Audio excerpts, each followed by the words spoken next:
এত বড় সমাবেশ হয়ে গেল, আমরা কি কোথাও চাঁদা তুলতে বলছি? কাউকে বলি নাই। আমরা নিজেরাও কারো কাছে চাঁদা চাইনি।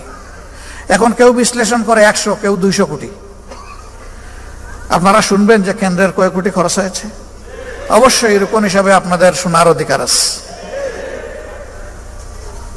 এই পরিমাণটা আমার ধারণা ছিল যে 3.25 কোটিতে আটকায় ফেলতে পারবো, একটু এক্সিট করবে। এটা 3.5 কোটি পর্যন্ত পৌঁছবে, এর বেশি নয় আলহামদুলিল্লাহ। এখন যা যে বিশ্লেষণ করার করতে থাকো, আমাদের আসে যায় না কিছুই। বড় বড় ব্যবসায়ীরা আমাদের কাছে টাকার বস্তা নিয়ে এসেছে 5 তারিখের পরে,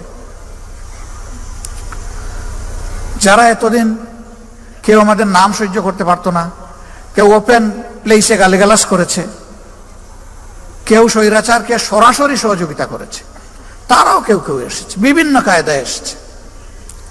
কিন্তু আমরা ওইদিকে ফিরে তাকাইনি ভাই। আমরা ওইদিকে তাকালে আমাদের রুহানিয়াত ধ্বংস হয়ে যেত।